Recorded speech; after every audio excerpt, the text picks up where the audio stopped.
ಎಲ್ಲರಿಗೂ ನಮಸ್ಕಾರ. ತಮ್ಮೆಲ್ಲರಿಗೂ ಸಾನ್ವಿ ವ್ಲಾಗ್ಸ್ಗೆ ಪ್ರೀತಿಯ ಸ್ವಾಗತ. ತುಂಬ ದಿನಗಳ ನಂತರ ವಿಡಿಯೋವನ್ನು ಅಪ್ಲೋಡ್ ಮಾಡ್ತಾ ಇರುವಂತಹದ್ದು.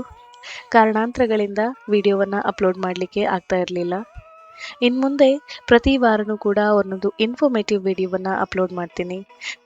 ಇಷ್ಟು ದಿನ ಹೇಗೆ ನಿಮ್ಮೆಲ್ಲರ ಪ್ರೀತಿ, ವಿಶ್ವಾಸ, ಸಹಕಾರ ನಮ್ಮ ಮೇಲೆ, ನಮ್ಮ ಚಾನೆಲ್ ಮೇಲಿತ್ತು, ಇನ್ನು ಮುಂದೆನೂ ಕೂಡ ನಾವು ಇದನ್ನ ನಿಮ್ಮಿಂದ ಎಕ್ಸ್ಪೆಕ್ಟ್ ಮಾಡ್ತೀವಿ.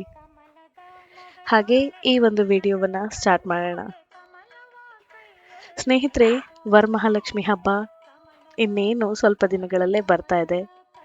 ಶ್ರಾವಣ ಬರ್ತಾ ಇದೆ. ಶ್ರಾವಣದ 2ನೆಯ ಶುಕ್ರವಾರ ಈ ವರಮಹಾಲಕ್ಷ್ಮಿ ಹಬ್ಬವನ್ನ ಮಾಡುವಂತಹದ್ದು. ವರಮಹಾಲಕ್ಷ್ಮಿ ಹಬ್ಬದ ಪೂರ್ವ ಸಿದ್ಧತೆಗಳ ಬಗ್ಗೆ ಇವತ್ತು ನಾವು ಈ ವಿಡಿಯೋದಲ್ಲಿ ತಿಳ್ಕೊಳ್ಳೋಣ. ಹಾಗೆ ವರಮಹಾಲಕ್ಷ್ಮಿ ಹಬ್ಬದ ಸಿದ್ಧತೆ ಮತ್ತು ವ್ರತದ ನಿಯಮಗಳ ಬಗ್ಗೆ ಕೂಡ ಈ ಒಂದು ವಿಡಿಯೋದಲ್ಲಿ ನಾನು ನಿಮಗೆ ತಿಳಿಸ್ಕೊಡ್ತೀನಿ. ಇದರಲ್ಲಿ ಪೂಜಾ ಸಮಯ, ಯಾವ ಸಮಯದಲ್ಲಿ ಪೂಜೆ ಮಾಡಿದ್ರೆ ಒಳಿತು, ಪೂಜಾ ಸಿದ್ಧತೆ, ಕಲಶ ಕೂರಿಸುವ ವಿಧಾನ, ಯಾವ ದಿಕ್ಕಿನಲ್ಲಿ ಕಲಶವನ್ನು ಕೂರಿಸಬೇಕು, ನೈವೇದ್ಯ, ತಟ್ಟೆ ಜೋಡಿಸುವುದು, ಯಾವ ಸಂಖ್ಯೆಗಳಲ್ಲಿ ತಟ್ಟೆಯನ್ನು ಜೋಡಿಸಬೇಕು, ಪೂಜೆ ವಿಧಾನ, ತಾಂಬೂಲ, ವಿಸರ್ಜನೆಯ ಸಮಯ ಹಾಗೂ ನಿಯಮಗಳ ಬಗ್ಗೆ ಈ ಒಂದು ವಿಡಿಯೋದಲ್ಲಿ ನಾನು ನಿಮಗೆ ಹೇಳ್ಕೊಡ್ತೀನಿ.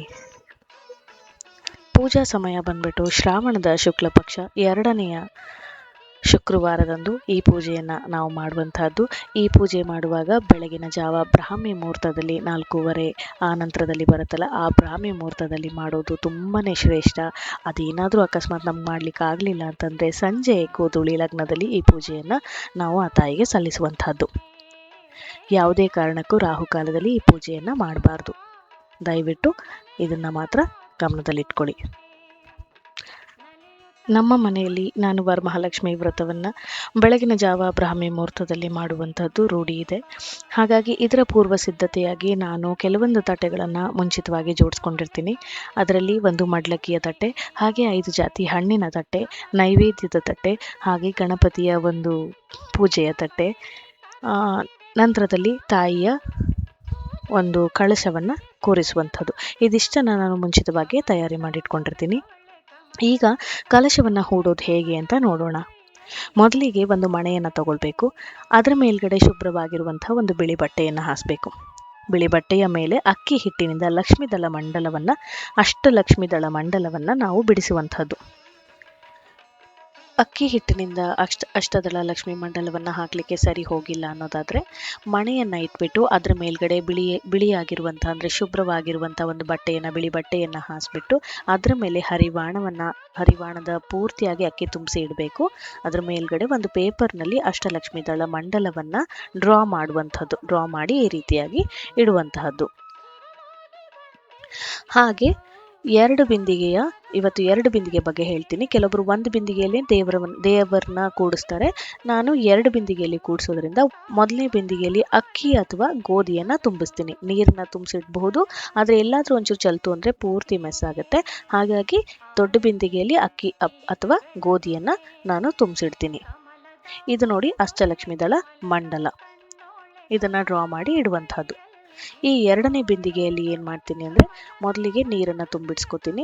ಹಾಗೆ ಅದರಲ್ಲಿ ಅರಿಶಿನ, ಕುಂಕುಮ, ಅಕ್ಷತೆ, ಒಂದು ಬೆಳ್ಳಿ ಕಾಯಿನು, ಕೆಂಪು ಹೂವು ಲಕ್ಷ್ಮಿಗೆ ತುಂಬಾ ಶ್ರೇಷ್ಠ, ಗಂಧದ ಪುಡಿ, ಹಾಗೆ ಒಂದು ಚೈನ್ ಅಥವಾ ಒಂದು ಸಣ್ಣ ಉಂಗುರ, ಏನಾದ್ರು ಮಕ್ಕಳು ಉಂಗುರ ಇರುತ್ತಲ್ಲ, ಬಂಗಾರದ ಉಂಗುರ, ಅದನ್ನು ಕೂಡ ಅದರೊಳಗೆ ಹಾಕುವಂಥದ್ದು. ಇದರಿಂದ ಏನಾಗುತ್ತೆ ಅಂದರೆ ನಾವು ಲಕ್ಷ್ಮೀ ಪೂಜೆನೂ ಮಾಡಿದಾಗುತ್ತೆ, ಹಾಗೆ ಗಂಗೆ ಪೂಜೆನೂ ಮಾಡಿದಾಗುತ್ತೆ. ಗಂಗೆ ಪೂಜೆ ಸಪ್ರೇಟಾಗಿ ಮಾಡಬೇಕು ಅಂತ ಏನೂ ಇಲ್ಲ. ನಂತರದಲ್ಲಿ ಆ ಕಳಶದ ಏನು ಕಂಠ ಇದೆಯಲ್ಲ, ಅವಾಗ ಅದರಲ್ಲಿ ನಾವು ವಿಳ್ಯದೆಲೆ 5 ವಿಳ್ಯದೆಲೆ ತಪ್ಪಿದ್ರೆ ಮಾವಿನೆಲೆ, ಆದರೆ ವಿಳ್ಯದೆಲೆಗಿನ ಮಾವಿನೆಲೆ ತುಂಬಾ ಶ್ರೇಷ್ಠ. ಹಾಗಾಗಿ 5 ಎಲೆ ಇರುವಂಥ ಈ ರೀತಿಯಾಗಿ ಒಂದು ಮಾವಿನೆಲೆ ದಂಟನ್ನ ತೊಗೊಂಡ್ಬಿಟ್ಟು ನಾವು ಅದ್ರ ಒಳಗೆ ಇಡುವಂತಹದ್ದು. ಆ 2ನೇ ಬಿಂದಿಗೆಯನ್ನು ನಾವು ಮೊದಲನೇ ದೊಡ್ಡ ಬಿಂದಿಗೆ ಏನಿಟ್ಟಿರ್ತೀವಲ್ಲ, ದೊಡ್ಡ ಕೊಡ ಏನಿಟ್ಟಿರ್ತೀವಲ್ಲ, ಅಕ್ಕಿ ಅಥವಾ ಗೋಧಿಯನ್ನು ತುಂಬಿಸಿರ್ತೀವಲ್ಲ, ಅದ್ರ ಮೇಲ್ಗಡೆ ಈ 2ನೇ ಬಿಂದಿಗೆಯನ್ನು ಇಟ್ಬಿಟ್ಟು ನೀವು ಸಾರಿ ಡ್ರೇಪಿಂಗು ಅದು ಇದು ಏನು ಮಾಡ್ಕೊತೀರೋ ಅದನ್ನೆಲ್ಲನೂ ಕೂಡ ನೀವು ಮಾಡ್ಕೋಬಹುದು. ತಾಯಿಗೆ ಸೀರೆ ಉಡಿಸಿ ಅಲಂಕಾರ ಮಾಡೋದು ಅದನ್ನೆಲ್ಲನೂ ಕೂಡ ಮಾಡ್ಕೋಬಹುದು.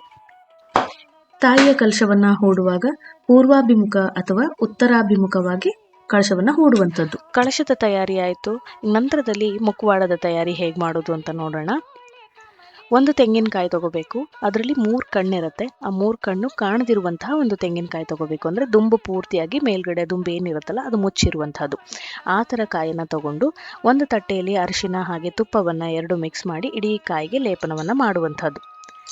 ಈ ತುಪ್ಪವನ್ನು ಹಚ್ಚೋದ್ರಿಂದ ಏನಾಗುತ್ತೆ ಅಂದರೆ, ನಾವು ಕಾಯಿಯನ್ನು ನೀರೊಳಗೆ ಕೂಡಿಸಿದವಾಗ ಅರಿಶಿನ ಎಲ್ಲೂ ಕೂಡ ಸ್ಪ್ರೆಡ್ ಆಗಲ್ಲ, ಅಥವಾ ತಾಯಿಯ ಒಂದು ಸೀರೆಯನ್ನು ನಾವು ಉಡ್ಸಿರ್ತೀವಿ, ಬ್ಲೌಸ್ನ ಉಡ್ಸಿರ್ತೀವಿ, ಸೊ ಅದೆಲ್ಲೂ ಕೂಡ ಸ್ಪ್ರೆಡ್ ಆಗದೆ ಇರುವಂಥದ್ದು.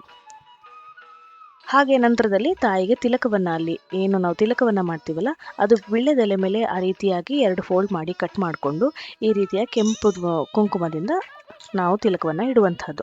ಇಲ್ಲ ನಮ್ಗೆ ವೀಳ್ಯದೆಲೆ ಮೇಲೆ ಮಾಡ್ಲಿಕ್ಕೆ ಆಗಲ್ಲ ಅಂತಂದರೆ ಹಾರ್ಡ್ ಶೀಟ್ ಇರುತ್ತಲ್ಲ, ಮದುವೆ ಇನ್ವಿಟೇಷನ್ ಕಾರ್ಡ್ ಎಲ್ಲ ಇರುತ್ತಲ್ಲ, ಸೊ ಆ ಇನ್ವಿಟೇಷನ್ ಕಾರ್ಡನ್ನು ಈ ರೀತಿಯಾಗಿ ನಾವು ಫೋಲ್ಡ್ ಮಾಡಿ ಕಟ್ ಮಾಡಿಕೊಂಡು ಓಪನ್ ಮಾಡಿದವಾಗ ಈ ರೀತಿಯಾಗಿ ಕಾಣಿಸುತ್ತೆ. ಅದರ ಮೇಲ್ಗಡೆ ಕೂಡ ನಾವು ಕುಂಕುಮವನ್ನು ಇಟ್ಟುಬಿಟ್ಟು ತಿಲಕವನ್ನು ಬಿಡಿಸುವಂಥದ್ದು.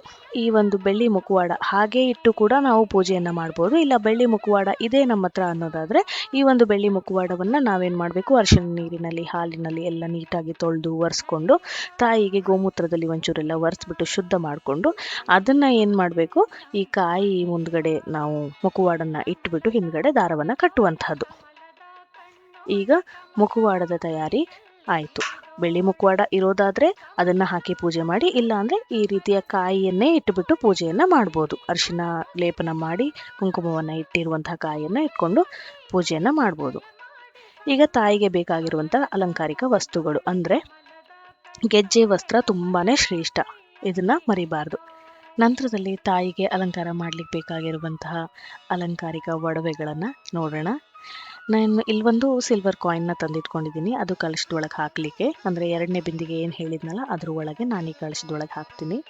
ನಂತರದಲ್ಲಿ ಈ ತಾಳಿಯನ್ನು ಕರಿಮಣಿಯಲ್ಲಿ ನಾನು ಜೋಡಿಸ್ಕೊಂಡು ಒಂದು ತಾಳಿಯನ್ನು ಮಾಡಿಸಿಟ್ಕೊಂಡಿರೋವಂಥದ್ದು. ತಾಳಿ ಇಲ್ಲದ ಪಕ್ಷದಲ್ಲಿ ಈ ಅರಿಶಿನ ದಾರದಲ್ಲಿ ನಾನು ಅರಿಶಿನ ಕೊಂಬನ್ನು ಕಟ್ಟಿರುವಂಥದ್ದು. ಒಂದು ತಿಳ್ಕೊಳ್ಳಿ, ಅರಿಶಿನ ಕೊಂಬು ಈ ರೀತಿಯಾಗಿ 3 ಕವಲು ಒಡೆದಿರಬೇಕು. ಇಲ್ಲಿ ನಾನು ಹೇಳಿದ್ನಲ್ಲ 3 ಕವಲು ಒಡೆದಿರಬೇಕು. ಆ ರೀತಿಯಾದ ಅರಿಶಿನ ಕೊಂಬನ್ನು ಮಾತ್ರ ನಾವು ತಾಯಿಗೆ ಕಟ್ಟುವಂತಹದ್ದು, ತುಂಬಾ ಶ್ರೇಷ್ಠ. ಇನ್ನು ನಾನು ಪ್ರತಿ ವರ್ಷವೂ ಕೂಡ ವರಮಹಾಲಕ್ಷ್ಮಿ ಮಾಡಬೇಕಾದ್ರೆ ಒಂದು ಸಣ್ಣದಾಗಿರುವಂಥ ಒಂದು ಬಂಗಾರದ್ದು ಏನೇ ಒಂದು ಸಣ್ಣ ಕಡ್ಡಿನೇ ಆಗಿರಲಿ ಅದನ್ನು ತಂದು ನಾನು ದೇವರಿಗೆ ಅರ್ಪಣೆಯನ್ನು ಮಾಡ್ತೀನಿ. ಅದೆಲ್ಲರೂ ಮಾಡಬೇಕಂತೇನಿಲ್ಲ, ನಿಮ್ಗೆ ಮಾಡಬೇಕಂತ ಇಷ್ಟ ಇದ್ದರೆ ನೀವು ಮಾಡಿ. ಇನ್ನು ಉಳಿದಿರುವಂಥ ಈ ಒಡವೆಗಳನ್ನೆಲ್ಲ ನಾನು ಮೀಶೋದಲ್ಲಿ ತಂದಿರುವಂಥದ್ದು. ನೀವು ನೋಡ್ಬೋದು, ನನ್ನ ವರಮಹಾಲಕ್ಷ್ಮಿ ನಾನು ಪೂಜೆ ಮಾಡಿದ್ದೀನಲ್ಲ ಆ ತಾಯಿಯ ಕಾಯಿ ಹಿಂದ್ಗಡೆ, ಅಂದರೆ ಆ ತಾಯಿಯ ತಲೆಯ ಹಿಂದ್ಗಡೆ ಇದು ಅಲಂಕಾರ ಮಾಡಲಿಕ್ಕೆ ನಾನು ಹಾಕಿರುವಂಥದ್ದು. ಇದು ತಾಯಿಗೆ ಜಡೆ. ಇದೆಲ್ಲ ಕೂಡ ನಾನು ಮೀಶೋದಲ್ಲಿ ತರಿಸ್ಕೊಂಡಿರುವಂಥದ್ದು. ಇದೆಲ್ಲನೂ ನಾನೇನು ಮಾಡ್ತೀನಿ, ಒಂದ್ಸತಿ ಅರಿಶಿನ ನೀರಿನಲ್ಲೆಲ್ಲ ತೊಳೆದುಬಿಟ್ಟು ನೀಟಾಗಿ ಒರೆಸಿ ಇರ್ತೀನಿ. ತಾಯಿ ಲಕ್ಷ್ಮಿ ಪೂಜೆ ಮಾಡೋಕ್ಕಿಂತ ಮುಂಚಿತವಾಗಿ ಗಣಪತಿಯ ಪೂಜೆಯನ್ನು ಪ್ರಥಮವಾಗಿ ಮಾಡ್ತಾರಲ್ವ, ಸೊ ಹಾಗೆ ಇಲ್ಲಿ ವಿಗ್ರಹವನ್ನಾದರೂ, ಅಂದರೆ ಗಣಪತಿ ವಿಗ್ರಹವನ್ನು ಇಡಬೇಕು. ಇಲ್ಲ ಅಂತಂದರೆ ನಮ್ಮ ಹತ್ರ ಇಲ್ಲ ವಿಗ್ರಹ ಅನ್ನೋದಾದರೆ ಒಂದು ವೀಳ್ಯದೆಲೆ ಮೇಲೆ ಅರಿಶಿನ ಮತ್ತು ನೀರು ಕಲಸಿ ಒಂದು ಉಂಡೆ ರೂಪದಲ್ಲಿ ಮಾಡಿಕೊಂಡು ಅದಕ್ಕೆ ಒಂದು ಅರಿಶಿನ, ಕುಂಕುಮ, ಹೂವು, ಗರಿಕೆ ಪತ್ರೆಯನ್ನು ನಾವು ಒಂದು ಪ್ಲೇಟ್ ಒಳಗೆ ಇಟ್ಟು ಲಕ್ಷ್ಮೀ ದೇವಿಯ ಬಲಭಾಗದಲ್ಲಿ ನಾವು ಇದನ್ನು ಇಟ್ಟು ಪೂಜೆಯನ್ನು ಮಾಡುವಂಥದ್ದು. ಹಾಗೆ ಕಾಮಾಕ್ಷಿ ದೀಪ ಹಚ್ಚೋದಾದರೆ ಅದನ್ನು ತುಪ್ಪದಲ್ಲಿ ಹಚ್ಚುವಂಥದ್ದು. ನಂತರದಲ್ಲಿ ಇದು ಮಡ್ಲಕ್ಕಿ, ತಾಯಿಗೆ ಮಡ್ಲಕ್ಕಿಯನ್ನು ಕೊಡುವಂಥದ್ದು. ಮನೆಗೆ ಯಾರಾದರೂ ಮುತ್ತೈದೆಯರಾಗಿರ್ಬೋದು ಅಥವಾ ಮನೆ ಹೆಣ್ಮಕ್ಳು ಬಂದವಾಗ ನಾವು ಅವರಿಗೆ ಉಡಿ ತುಂಬ್ತೀವಿ, ಅರಿಶಿನ ಕುಂಕುಮ ಕೊಡ್ತೀವಲ್ಲ, ಹಾಗೆ ತಾಯಿಗೂ ಕೂಡ ಮಡ್ಲಕ್ಕಿಯನ್ನು ಕೊಡುವಂಥದ್ದು ತುಂಬಾ ಶ್ರೇಷ್ಠ. ಇದ್ರೊಳಗೆ ನಾನು ಹರವಾಣದಲ್ಲಿ ಅಕ್ಕಿಯನ್ನು ಹಾಕಿಟ್ಕೊಂಡಿದ್ದೀನಿ, 2 ಕಾಯಿ, 5 ಬಾಳೆಹಣ್ಣು, ಹಾಗೆ ಒಂದು ದಾಳಿಂಬೆ, ಸೀರೆಯನ್ನು ಇಡ್ಬೋದು. ನಾನು ಸೀರೆ ಉಡಿಸಿರೋ ಕಾರಣ ನಾನು ಬ್ಲೌಸ್ ಪೀಸನ್ನು ಇಟ್ಟಿದ್ದೀನಿ. ಹಾಗೆ 5 ಬೆಲ್ಲದ ಅಚ್ಚು, ಅರಿಶಿನ, ಕುಂಕುಮ, ಇದೆಲ್ಲ ಗಂಧಿಗೆ ಅಂಗಡಿಯಲ್ಲಿ ಮಡ್ಲಕ್ಕಿ ಸಾಮಾನು ಕೊಡಿ ಅಂತಂದರೆ ಕೊಡ್ತಾರೆ. ಹಾಗೆ ವೀಳ್ಯದೆಲೆ, ಅಡಿಕೆ ಮತ್ತು ಡ್ರೈ ಫ್ರೂಟ್ಸು, 1 ರೂಪಾಯಿ ಕಾಯಿನು, ಹೂವು. ನಂತರದಲ್ಲಿ ತಾಯಿಗೆ ಕೆಂಪು ಬಳೆ ಅಂದರೆ ತುಂಬಾ ಇಷ್ಟ, ಕೆಂಪು ಹಸಿರು 2 ಬಳೆಯನ್ನು ಇಡುವಂಥದ್ದು. ಹಾಗೆ ಕೆಂಪು ಬಟ್ಟೆಯಲ್ಲಿ ನಾನು ಕಮಲದ ಹೂವಿನ ಬೀಜ, ಗೋಮತಿ ಚಕ್ರ, ಗುಲ್ಗಂಜಿ, 1 ರೂಪಾಯಿ ಕಾಯಿನು, ಕವಡೆಯ ಸಣ್ಣ ಬಳೆ, ಅರಿಶಿನ ಕುಂಕುಮ ಇದೆಲ್ಲನೂ ಕೂಡ ಪೊಟ್ಲಿ ಕಟ್ಬಿಟ್ಟು ನಾನು ಮಡ್ಲಕ್ಕಿ ತಾಟಲ್ಲಿ ಇಟ್ಟಿದ್ದೀನಿ. ಹಾಗೆ ಇದು ಮಡ್ಲಕ್ಕಿ ಸಾಮಾನು ಗಂಧಿಗೆ ಅಂಗಡಿಲಿ ಕೊಡಿ ಅಂತಂದರೆ ಇದಿಷ್ಟನ್ನು ಕೊಡ್ತಾರೆ, ಇದನ್ನು ಕೂಡ ನಾನು ಮಡ್ಲಕ್ಕಿ ತಾಟಲ್ಲಿ ಇಟ್ಟಿದ್ದೀನಿ. ಆ ಪೊಟ್ಲಿ ಕಟ್ಟಿರೋದು ಅಲ್ಲಿ ಬಾಳೆಹಣ್ಣು ಅಡಿ ಹೋಗಿದೆ, ಅದು ಗೊತ್ತಾಗ್ತಾ ಇಲ್ಲ. ಈಗ ಹಣ್ಣಿನ ತಟ್ಟೆ ಜೋಡಿಸ್ಕೊಳ್ಳೋಣ. ಹಣ್ಣಿನ ತಟ್ಟೆಯಲ್ಲಿ 5 ಜಾತಿ ಹಣ್ಣಿರಲೇಬೇಕು. ಅದರಲ್ಲಿ ಒಂದು ದಾಳಿಂಬೆ ಲಕ್ಷ್ಮೀ ಸ್ವರೂಪವಾಗಿರುತ್ತೆ, ಹಾಗಾಗಿ ಕಡ್ಡಾಯವಾಗಿ ದಾಳಿಂಬೆಯನ್ನು ಇಡಬೇಕು. ನಂತರದಲ್ಲಿ ದುಡ್ಡಿನ ತಟ್ಟೆ ಬಂದುಬಿಟ್ಟು 32 ರೂಪಾಯಿ ಕಾಯಿನನ್ನು ನಾವು ಇಡಬೇಕು. ಅದ್ರ ಜಾಸ್ತಿಯಾಗಿ ನೀವು ನೋಟ್ಗಳನ್ನ ಇಡ್ತೀನಿ, ಅದು ನಿಮ್ಮ ಇಷ್ಟ, ನೀವು ಎಷ್ಟೇ ಬೇಕಾದರೂ ದುಡ್ಡನ್ನು ಇಡಬಹುದು. ನಂತರದಲ್ಲಿ ಅರಿಶಿನ, ಕುಂಕುಮ, ಕೆಂಪು ಹೂವು ಅಂದರೆ ತುಂಬಾ ಶ್ರೇಷ್ಠ ತಾಯಿಗೆ. ಕೆಂಪು ಹೂವು, ಸೇವಂತಿಗೆ ಹೂವು ಕಂಕಣ ಕಟ್ಟಲಿಕ್ಕೆ ಬೇಕಾಗುತ್ತೆ.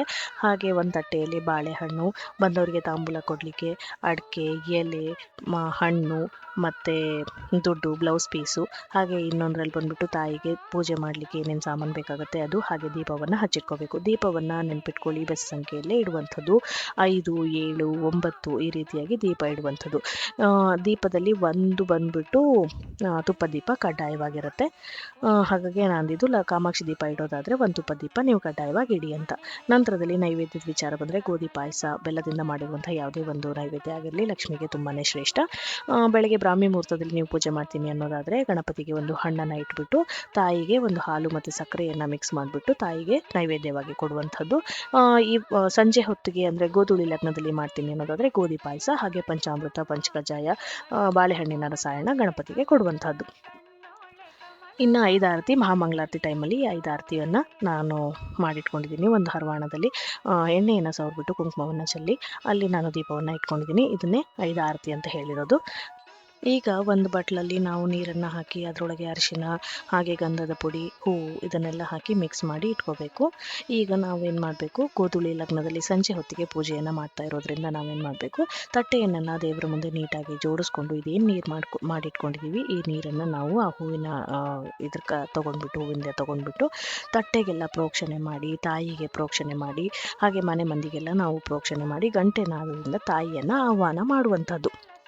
ಬಾಮ್ಮ ಅಂತ ಹೇಳಿ ಆಹ್ವಾನ ಮಾಡುವಂಥದ್ದು. ಮಾಡಿಕೊಂಡು ಒಂದು ಸಂಕಲ್ಪ, ಮನೆ ದೇವರಿಗೆ ಫಸ್ಟು ಸಂಕಲ್ಪ ಮಾಡಬೇಕು.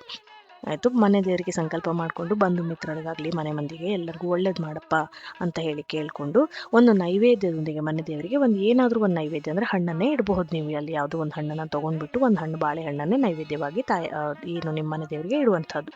ನೆಕ್ಸ್ಟು ಗಣೇಶನ ಪೂಜೆ. ಗಣೇಶನ ಪೂಜೆ ಪಂಚಾಮೃತ, ಪಂಚಕಜ್ಜಾಯ ಈ ಥರ ಏನು ಮಾಡ್ಕೊಂಡಿರ್ತೀವಿ ಅದೊಂದು ನೈವೇದ್ಯ ಇಟ್ಬಿಟ್ಟು ಗಣೇಶನಿಗೆ ಗರಿಕೆ ಪತ್ರೆಯನ್ನು ಹಾಕ್ಬಿಟ್ಟು ಗಣೇಶನಿಗೆ ಪೂಜೆ ಮಾಡೋದು. ನೆಕ್ಸ್ಟ್ ಬಂದುಬಿಟ್ಟು ಲಕ್ಷ್ಮೀ ಪೂಜೆ. ಲಕ್ಷ್ಮೀ ಪೂಜೆ ನಾವು ಯಾವ ಕಾರಣದಿಂದ ಮಾಡ್ತಾ ಇದ್ದೀವಿ, ಏನಕ್ಕೆ ಮಾಡ್ತಾ ಇದ್ದೀವಿ ಅಂತ ಒಂದು ಸಂಕಲ್ಪ ಮನಸ್ಸಿನಲ್ಲೇ ಕೇಳ್ಕೊಂಡ್ಬಿಟ್ಟು ನಾವು ಆ ಸಂಕಲ್ಪ ಮಾಡಿಕೊಂಡು ಹಾಗೆ ಲಕ್ಷ್ಮೀ ಕಥೆ ಪುಸ್ತಕವನ್ನು ಓದುವಂಥದ್ದು. ಪೂರ್ತಿ ಓದೋಕ್ಕಾಗಲಿಲ್ಲ ಅಂತಂದರೂ ಅಷ್ಟೋತ್ತರ ಶತನಾಮಾವಳಿ ಹೇಳ್ತಾ ವೀಳ್ಯದೆಲೆ ಮೇಲೆ ಕುಂಕುಮವನ್ನು ನಾವು ಹಾಕ್ತಾ ಈ ಶತನಾಮಾವಳಿ ಹೇಳಬೇಕಾಗತ್ತೆ. ಅದು ಅರ್ಚನೆ ಮಾಡಿದಾಗತ್ತೆ, ಕುಂಕುಮಾರ್ಚನೆ ಆಗುತ್ತೆ ತಾಯಿಗೆ. ಈ ಅರ್ಚನೆ ಮಾಡಿದ ನಂತರ ಅರ್ಚನೆ ಕುಂಕುಮ ಏನಿರುತ್ತೋ ಅದು ಮನೆ ಮಂದಿ ಎಲ್ಲರೂ ಕೂಡ ಹಚ್ಕೊಳ್ಳುವಂಥದ್ದು. ಗೋಧೂಳಿ ಲಗ್ನದಲ್ಲಿ ಈಗ ಇದು ಸ್ಟಾರ್ಟ್ ಆಯಿತು. ತಾಯಿಯ ಪೂಜೆ ನಾವು ಮಾಡ್ಲಿಕ್ಕೆ ಶುರು ಮಾಡಿದ್ವಿ. ನಂತರದಲ್ಲಿ ಈಗ ಆರತಿ ಹಾಡು ಹೇಳಿ ನಂತರ ಶ್ರೀ ಮಹಾಲಕ್ಷ್ಮಿ ಅಷ್ಟಕಂನ ಓದಬೇಕು. ಈಗ ಒಂದು ಆರತಿ ಮಾಡಬೇಕು. ಅದಷ್ಟು ಆದಮೇಲೆ ಅಷ್ಟೋತ್ತರ ಶತನಾಮಾವಳಿ ಅರ್ಚನೆ ಮಾಡಿದ ನಂತರ ಒಂದು ಆರತಿ ಮಾಡಬೇಕಾಗತ್ತೆ. ಒಂದು ಆರತಿ ಮಾಡಾದ್ಮೇಲೆ ನಾವೇನು ಮಾಡಬೇಕು, ಮಹಾಲಕ್ಷ್ಮಿ ಅಷ್ಟಕಂ ಬುಕ್ ಓದಬೇಕು. ಅದರಲ್ಲಿ ಪೂಜೆ ಕೊನೆ ಮಾಡುವಂಥದ್ದು. ಶಂಖಚಕ್ರ ಗದಾ ಹಸ್ತೆ ಮಹಾಲಕ್ಷ್ಮಿ ನಮೋಸ್ತುತೆ ಅಂತ ಹೇಳಿಬಿಟ್ಟು 3 ಸತಿ ನಾವು ಹೇಳಬೇಕು. 3 ಸತಿ ನಾವು ಹೇಳಿದವಾಗ ಏನಾಗುತ್ತೆ, ಈಗ ಮಹಾಲಕ್ಷ್ಮಿ ನಮೋಸ್ತುತೆ, ಮಹಾಲಕ್ಷ್ಮಿ ನಮೋಸ್ತುತೆ, ಮಹಾಲಕ್ಷ್ಮಿ ನಮೋಸ್ತುತೆ, ಶಂಖಚಕ್ರ ಗದಾ ಹಸ್ತೆ ಅದು ಪೂರ ಓದ್ಕೊಂಡು ಲಾಸ್ಟಿಗೆ ಮಹಾಲಕ್ಷ್ಮಿ ನಮೋಸ್ತುತೆ ಅಂತ 3 ಸತಿ ಹೇಳಿ ಈ ಒಂದು ಲಕ್ಷ್ಮೀ ಪೂಜೆಯನ್ನು ನಾವೇನು ಮಾಡ್ತೀವಿ, ಕೊನೆ ಮಾಡ್ತೀವಿ. ಕೊನೆ ಮಾಡಿದ ನಂತರದಲ್ಲಿ ಪೂಜೆ ಯಾರು ನಾವು ಸಂಕಲ್ಪ ಮಾಡ್ಕೊಂಡಿರ್ತಾರೋ ಅವ್ರೇನು ಮಾಡಬೇಕು ಅಂತಂದರೆ ಕಂಕಣವನ್ನು ಕಟ್ಕೋಬೇಕಾಗತ್ತೆ. ಬೇರೆಯವ್ರಿಗೆ ನಾವು ಬಂದವರಿಗೆ ಮುತ್ತೈದೆಯರಿಗೆ ನಾವು ಅರಿಶಿನ ಕುಂಕುಮ ಕೊಡಬೇಕು ಅಂದರೆ ಫಸ್ಟು ನಾವು ಕಂಕಣವನ್ನು ಕಟ್ಕೊಂಡು ನಾವು ಅರಿಶಿನ ಕುಂಕುಮವನ್ನು ತೊಗೊಳ್ಬೇಕು. ಕಂಕಣವನ್ನು ಒಂದು ದಾರ 5 ಎಳೆ ದಾರ ತೊಗೊಂಡ್ಬಿಟ್ಟು ಅದು ಅರಿಶಿನ ನೀರಿನಲ್ಲಿ ನೆನೆಸ್ಕೊಂಡು ಸೇವಂತಿಗೆ ಹೂವನ್ನ ಕಟ್ಟಿಟ್ಕೊಂಡ್ರೆ ಅದೇ ಕಂಕಣ. ಈ ಕಂಕಣವನ್ನು ನಾವೇನು ಮಾಡಬೇಕು, ಮನೇಲಿ ಯಾರೋ ಹಿರಿಯರಿದ್ದರೆ ಅಥವಾ ಮನೆ ಮಕ್ಕಳಿದ್ರೆ ಹೆಣ್ಮಕ್ಳಿದ್ರೆ ಅವ್ರ ಹತ್ರ ನಾವು ಇದನ್ನು ಕಟ್ಟಿಸ್ಕೊಂಡು ಅಥವಾ ನನ್ನ ಗಂಡನ ಹತ್ರನೇ ಕಂಕಣವನ್ನು ಕಟ್ಟಿಸ್ಕೋಬಹುದು. ಕಂಕಣವನ್ನು ಕಟ್ಟಿಸ್ಕೊಂಡ ನಂತರ ಮನೆ ಮುತ್ತೈದೆಯರ ಹತ್ರ ನಾವೇನು ಮಾಡಬೇಕು, ಅರಿಶಿನ ಕುಂಕುಮ ತಾಂಬೂಲವನ್ನು ನಾವು ಪಡ್ಕೋಬೇಕಾಗತ್ತೆ. ನಾವು ಪಡ್ಕೊಂಡ ನಂತರದಲ್ಲಿ ಇಲ್ಲಿ ನೋಡಿ ನನಗೆ ನನ್ನ ಅತ್ತೆಯವರು ನನಗೆ ಕೊಡ್ತಾ ಇರುವಂಥದ್ದು ನೋಡಿ, ನಾನು ಅರಿಶಿನ ಕುಂಕುಮ ತಾಂಬೂಲವನ್ನು ನಮ್ಮ ಅತ್ತೆಯವರಿಂದ ನಾನು ತೊಗೊಂಡ ನಂತರದಲ್ಲಿ ನಾನೇನು ಮಾಡ್ತೀನಿ, ಮನೆ ಮಂದಿಲಿ ಫಸ್ಟು ಮನೆ ಮಂದಿಗೆ ಯಾರಿರ್ತಾರೋ, ಮುತ್ತೈದೆಯರು ಯಾರಿರ್ತಾರೋ, ಕನ್ಯಾ ಮುತ್ತೈದೆಯರು ಯಾರಿರ್ತಾರೋ ಇವರಿಗೆಲ್ಲರಿಗೂ ಕೂಡ ನಾನು ಈ ಒಂದು ತಾಂಬೂಲವನ್ನು ಕೊಡ್ತೀನಿ. ತಾಂಬೂಲದಲ್ಲಿ ವೀಳ್ಯದೆಲೆ, ಅರಿಶಿನ ಕುಂಕುಮ, ಅಡಿಕೆ, 1 ರೂಪಾಯಿ ಕಾಯಿನು, ತೆಂಗಿನಕಾಯಿ ಅಥವಾ ಬಾಳೆಹಣ್ಣು, ಇದು 2 ಬ್ಲೌಸ್ ಪೀಸು ಇದೆಲ್ಲ ಇಟ್ಟು ಕೊಡುವಂತಹದ್ದು ರೂಢಿ. ಇದಿಷ್ಟ ಆದಮೇಲೆ 6 ಗಂಟೆಯ ನಂತರದಲ್ಲಿ ರಾಹುಕಾಲ ನೋಡ್ಕೊಂಡ್ಬಿಟ್ಟು ಯಾವಾಗ ರಾಹುಕಾಲ ಬರುತ್ತೆ ಅಂತ ನೋಡ್ಕೊಂಡ್ಬಿಟ್ಟು ವಿಸರ್ಜನೆಯನ್ನು ಮಾಡುವಂಥದ್ದು. ಅಂದರೆ ಮುತ್ತೈದೆಯರಿಗೆ ನೀವೆಲ್ಲರಿಗೂ ಬಂದವರಿಗೆ ಕೊಟ್ಟು ಮಧ್ಯದಲ್ಲಿ ಏನಾದ್ರು ರಾಹುಕಾಲ ಈ ಟೈಮಲ್ಲಿ ಇದೆ ಅಥವಾ ಇಲ್ಲ ಅನ್ನೋದು ನೀವು ನೋಡ್ಕೊಂಡ್ಬಿಟ್ಟು ವಿಸರ್ಜನೆಯ ಸಮಯನ ನೀವು ಪಕ್ಕ ಮಾಡ್ಕೊಳ್ಳಿ. ವಿಸರ್ಜನೆ ಮಾಡೋಕ್ಕಿಂತ ಮುಂಚೆ ದೇವ್ರ ಮುಂದೆ ನೀವು ಕುಳಿತುಕೊಂಡು ನಿಮ್ಮ ಇಷ್ಟಾರ್ಥ ಏನಿದೆ, ಮನಸ್ಸಿನ ಆಸೆ ಏನಿದೆ ಎಲ್ಲ ಕೇಳ್ಕೊಂಡ್ಬಿಟ್ಟು ಕೆಂಪಾರತಿಯನ್ನು ಮಾಡಬೇಕು. ಯಾಕಂದರೆ ದೇವರಿಗೆ ಈಗ ನಮ್ಮದೇ ದೃಷ್ಟಿ ತಾಗಿರುತ್ತೆ, ಆ ದೃಷ್ಟಿ ಹೋಗ್ಬೇಕಲ್ವ. ಕೆಂಪಾರತಿಯನ್ನು ಒಂದು ನೀರು, ಅರಿಶಿನ ಮತ್ತು ಸುಣ್ಣವನ್ನು ಮಿಕ್ಸ್ ಮಾಡಿದ್ರೆ ಕೆಂಪು ಕಲರ್ ಆಗುತ್ತೆ. ಹಾಗೆ ವೀಳ್ಯದೆಲೆ 2 ದೀಪ, ಸಣ್ಣ ಸಣ್ಣ ದೀಪವನ್ನು ಹಚ್ಬಿಟ್ಟು ದೇವರಿಗೆ ನಾವು ಇಳೆ ತೆಗಿಬೇಕಾಗತ್ತೆ. ತೆಗೆದುಬಿಟ್ಟು ಅದನ್ನು ಇಟ್ಕೊಂಡು ಆರತಿ ಮಾಡಿ ಕಲಶವನ್ನು ಕದಲಿಸುವಂಥದ್ದು. ದೇವರ ಬಲಭಾಗದಲ್ಲಿ ನಾವೇನು ಮಾಡಬೇಕು, ಹೂವನ್ನ 3 ಸಲ ತೆಗೆದು ಹಾಕಬೇಕು. ಸಣ್ಣ ಬಿಂದಿಗೆನ ಎತ್ತಿಡಬೇಕು. ದೇವರ ಬಲಭಾಗದಲ್ಲಿರುವಂಥ ಹೂವನ್ನು 3 ಸತಿ ತೆಗೆದು ಒಂದೊಂದೇ ಹೂವನ್ನ 3 ಸತಿ ಕಿತ್ತು ಹಾಕ್ಬೋದಲ್ಲಿ. ಆಮೇಲೆ ಸಣ್ಣ ಬಿಂದಿಗೆ ನೀರೇನಿರುತ್ತೋ ಅದನ್ನು, ಸಣ್ಣ ಬಿಂದಿಗೆ ಏನಿರುತ್ತೋ ಅದನ್ನು 3 ಸತಿ ಎತ್ತಿಡೋದ್ರಿಂದ ಏನಾಗುತ್ತೆ, ನಾವು ವಿಸರ್ಜನೆ ಮಾಡಿದಾಗತ್ತೆ. ರಾಹುಕಾಲದಲ್ಲಿ ವಿಸರ್ಜನೆಯನ್ನು ಮಾಡಬಾರ್ದು, ಟೈಮ್ ನೋಡ್ಕೊಂಡು ಮಾಡಬೇಕು. ನಂತರದಲ್ಲಿ ಏನಾಗುತ್ತೆ, ದೇವಿಗೆ ನಾವು ದೇವಿಯ ತೆಂಗಿನಕಾಯಿ ಇರುತ್ತಲ್ಲ, ದೇವಿ ತೆಂಗಿನಕಾಯಿನ ನಾವು ವೆಜ್ಜಲ್ಲಿ ಯಾವ್ದಾದ್ರು ಸಿಹಿ ಪದಾರ್ಥವನ್ನು ಮಾಡ್ಕೊಂಡ್ಬಿಟ್ಟು ನಾವೇನು ಮಾಡಬೇಕು, ದೇವಿಯ ಕಾಯನ್ನು ನಾವು ಯೂಸ್ ಮಾಡಬೇಕಾಗುತ್ತೆ. ನಂತರದಲ್ಲಿ ಕಲಶದ ನೀರನ್ನು ಏನು ಮಾಡಬೇಕು, ಕಲಶದಲ್ಲಿ ನೀರಿಟ್ಟಿರ್ತೀವಲ್ಲ, ಫಸ್ಟು ಕಲಶನ ನಾವು ವಿಸರ್ಜನೆ ಮಾಡಾದ್ಮೇಲೆ ಅದನ್ನು ತೆಗೆದಿಟ್ಕೊಂಡು ಫಸ್ಟು ಅದರೊಳಗೆ ಕಲಶದ ನೀರನ್ನು ಕಲಶದೊಳಗೆ ಕೈ ಹಾಕ್ಬಿಟ್ಟು ಅದರಲ್ಲಿ ಬೆಳ್ಳಿ ಕಾಯಿನು ಮತ್ತು ಉಂಗುರ ಅದೆಲ್ಲ ಇರುತ್ತೆ, ಅದನ್ನೆಲ್ಲ ಮೊದಲು ತೆಗೆದಿಟ್ಕೊಳ್ಳಿ. ಯಾಕಂದರೆ ಮುಂದಿನ ವರ್ಷ ಮತ್ತೆ ಬೇಕಾಗುತ್ತೆ. ಅದನ್ನೆಲ್ಲ ನಾವು ತೆಗೆದಿಟ್ಕೊಂಡು ಇನ್ನು ಉಳಿದಿದ್ದ ನೀರನ್ನು ನಾವೇನು ಮಾಡಬೇಕು, ಮಾರನೇ ದಿನ ಮನೆಗೆಲ್ಲ ಪ್ರೋಕ್ಷಣೆ ಮಾಡಿಕೊಂಡು, ಯಾಕಂದರೆ ವಿಸರ್ಜನೆ ಮಾಡಿಟ್ಟಿರ್ತೀವಿ, ಬೆಳಗ್ಗೆ ಎದ್ದು ನಾವೆಲ್ಲ ತೆಗೆಯುವಂಥದ್ದಲ್ವ. ಮೊದಲು ಅದರೊಳಗೆ ಬೆಳ್ಳಿ ಕಾಯಿನು ಹಾಗೆ ಗೋಲ್ಡ್ ರಿಂಗ್ ಏನಾದ್ರು ಹಾಕಿರ್ತೀವಲ್ಲ ಅದನ್ನು ತೆಗೆದಿಟ್ಕೊಂಡ್ಬಿಟ್ಟು ನೀರನ್ನು ಮನೆಗೆಲ್ಲ ಪ್ರೋಕ್ಷಣೆ ಮಾಡ್ಕೊಂಡು ಒಂದು ಸ್ವಲ್ಪ, ಇನ್ನು ಉಳಿದಿರೋ ನೀರು ಹಾಗೆ ಲಕ್ಷ್ಮೀ ಮಂಡಲವನ್ನು ನಾವೇನು ಅಕ್ಕಿ ಹಿಟ್ಟಿನಿಂದ ಬರೆದ್ರೆ ಓಕೆ, ಇಲ್ಲ ಅಂತ ನಾವು ಒಂದು ಪೇಪರಲ್ಲಿ ನಾವು ಡ್ರಾಯಿಂಗ್ ಮಾಡಿ ನಾವು ಅಕ್ಕಿ ಮೇಲೆ ಇಟ್ಬಿಟ್ಟು ಅದ್ರ ಮೇಲೆ ನಾವು ಕಳಶವನ್ನು ಕೂಡಿಸಿದಾಗಿದ್ರೆ ಆ ಒಂದು ಲಕ್ಷ್ಮೀ ಮಂಡಲವನ್ನು ಕೂಡ ನಾವೇನು ಮಾಡಬೇಕು, ತಗೋಬೇಕು. ಅದನ್ನು ತಗೊಂಡು ಈ ಲಕ್ಷ್ಮೀ ಏನು ನೀರಿರುತ್ತಲ್ಲ, ಕಳಶದ ನೀರಿರುತ್ತಲ್ಲ, ಇದನ್ನು ಒಂದು ತೆಂಗಿನ ಮರ ಅಥವಾ ಯಾವುದೋ ಒಂದು ಫಲ ಕೊಡುವ ಮರದ ಹತ್ರ ಬುಡಕ್ಕೆ ಹಾಕ್ಬಿಟ್ಟು ನಾವೇನು ಮಾಡಬೇಕು, ನೀರನ್ನ ಆ ಗಿಡಕ್ಕೆ ಹಾಕಬೇಕು. ಇಲ್ಲ ಇಲ್ಲಿ ಯಾವುದು ನಮಗೆ ಫಲ ಕೊಡೋ ಮರ ಆ ಥರದ್ದು ಇಲ್ಲ ಅಂತಂದರೆ ಒಂದು ಹೂವಿನ ಗಿಡದ ಹತ್ರ ನೀರನ್ನು ಹಾಕಿಬಿಟ್ಟು ಇನ್ನು ಲಕ್ಷ್ಮೀ ಮಂಡಲವನ್ನು ಎತ್ತಿಟ್ಕೊಂಡು ಎಲ್ಲಾದರೂ ಹೋಗುವಾಗ ಬರುವಾಗ ಹರಿಯೋ ನೀರಿನಲ್ಲಿ, ಹೊಳೆ ನದಿ ಆ ಥರ ಇರುತ್ತಲ್ಲ, ಆ ಹರಿಯೋ ನೀರಿನಲ್ಲಿ ಆ ಲಕ್ಷ್ಮೀ ಮಂಡಲವನ್ನು ಬಿಡುವಂಥದ್ದು. ಇನ್ನು ಲಕ್ಷ್ಮೀ ಹೂವನ್ನು ಗಿಡದ ಬುಡಕ್ಕೆ ಹಾಕುವಂಥದ್ದು. ಆ ಲಕ್ಷ್ಮೀದು ಏನು ಕಾಯಿ ಇರುತ್ತೋ ಆ ಕಾಯಿನೆಲ್ಲ ಕೂಡ ನಾವೇನು ಮಾಡಬೇಕು, ನಾವು ಮುಖವಾಡ ರೂಪದಲ್ಲಿ ನಾವು ಕಾಯಿ ಇಟ್ಟಿರ್ತೀವಲ್ಲ ಅದನ್ನು ಏನಾದ್ರು ಸಿಹಿ ಅಡುಗೆಯನ್ನೇ ಮಾಡಬೇಕಾಗತ್ತೆ. ನಂತರದಲ್ಲಿ ಯಾವುದೇ ರೀತಿ ಡಸ್ಟ್ಬಿನ್ನಿಗೆ ನಾವು ಹಾಕಬಾರ್ದು, ಹೂವನ್ನು ಅದರ ಗಿಡದ ಬುಡಕ್ಕೆ ಹಾಕಬೇಕು. ಇನ್ನು ಮಡ್ಲಕ್ಕಿ ಸಾಮಾನು ಇರುತ್ತಲ್ಲ, ನೀವೇನು ಮಾಡಬೇಕು, ಅದರಲ್ಲಿ ಸೀರೆಯನ್ನು ಏನಾದ್ರು ಇಟ್ಟಿದ್ರೆ ಮಾಡಿದರೆ ಮನೆ ಹಿರಿಯರಿಗೆ ಕೊಡಬಹುದು, ಅಥವಾ ನೀವೇ ಉಟ್ಕೊಳ್ಳೋದಾದರೆ ಉಟ್ಕೋಬೋದು. ಇನ್ನು ಕಾಯಿ ಮತ್ತು ಏನೇನು ಮಡ್ಲಕ್ಕಿ ಸಾಮಾನು ಇರುತ್ತೋ ಅದೆಲ್ಲ ಕೂಡ ವೆಜ್ ಅಡುಗೆಗೆ ಯೂಸ್ ಮಾಡಬೇಕು. ಕಮಲದ ಹೂವು ಕೂಡ ಒಂದು ತಂದಿಡಿ, ನಾನು ಅದು ಹೇಳೋದು ಮರೆತೆ, ಈಗ ನೆನಪಾಯಿತು. ಸೊ ಇದಿಷ್ಟು ಒಂದು ವರಮಹಾಲಕ್ಷ್ಮಿ ಹಬ್ಬದ ಸಿದ್ಧತೆ, ಪೂಜೆ ವಿಧಾನ ಅಡಿಯಿಂದ ಮುಡಿವರೆಗೆ ನಾನು ಹೇಳಿದ್ದೀನಿ. ಇದರಲ್ಲಿ ಏನಾದರೂ ತಪ್ಪು ಒಪ್ಪು ಇದ್ದರೆ ದಯವಿಟ್ಟು ಕ್ಷಮಿಸಬೇಕು. ಹಾಗೆ ಇನ್ನೊಂದೇನು ಅಂತಂದರೆ, ಮನುಷ್ಯರ ಮೇಲೆ ಒಂದು ತಪ್ಪು ಮಾಡುವಂಥದ್ದು ಸಹಜ. ಗೊತ್ತಿದ್ದು ತಪ್ಪು ಮಾಡಿದ್ರೆ ಅದು ತಪ್ಪು, ಗೊತ್ತಿಲ್ಲದೆ ತಪ್ಪು ಮಾಡಿದ್ರೆ ಅದು ಯಾವುದು ತಪ್ಪಲ್ಲ, ದೇವರು ಕೂಡ ಕ್ಷಮಿಸ್ತಾರೆ. ಹಾಗೆ ಎಲ್ಲರಿಗೂ ವರಮಹಾಲಕ್ಷ್ಮಿ ಹಬ್ಬದ ಹಾರ್ದಿಕ ಶುಭಾಶಯಗಳನ್ನು ಹೇಳ್ತಾ ಈ ವಿಡಿಯೋವನ್ನು ಕೊನೆ ಮಾಡ್ತಾ ಇದ್ದೀನಿ. ಆದಷ್ಟು ಈ ವಿಡಿಯೋವನ್ನು ಯಾರು ವರಮಹಾಲಕ್ಷ್ಮಿ ಪೂಜೆ ಮಾಡೋರಿದ್ದಾರೋ ಹೊಸದಾಗಿ ಈ ವಿಡಿಯೋವನ್ನು ಶೇರ್ ಮಾಡಿ, ಯಾವುದೇ ರೀತಿ ಕನ್ಫ್ಯೂಷನ್ಸ್ ಇಲ್ಲದೆ ಅವರು ಕೂಡ ವರಮಹಾಲಕ್ಷ್ಮಿ ಪೂಜೆಯನ್ನು ಮಾಡಲಿ, ಪೂರ್ಣ ಫಲವನ್ನು ಅವರು ಕೂಡ ದೇವರಲ್ಲಿ ಅನುಭವಿಸ್ಲಿ ಅಂತ ಹೇಳಿಬಿಟ್ಟು, ಅವ್ರಿಗೂ ಸಿಗಲಿ, ಆ ಪೂರ್ಣ ಫಲ ಸಿಗಲಿ ಅಂತ ಹೇಳಿಬಿಟ್ಟು ಈ ವಿಡಿಯೋವನ್ನು ಕೊನೆ ಮಾಡ್ತಾ ಇದ್ದೀನಿ. ಸಿಗೋಣ ಮುಂದಿನ ವಿಡಿಯೋದಲ್ಲಿ. Thank you so much.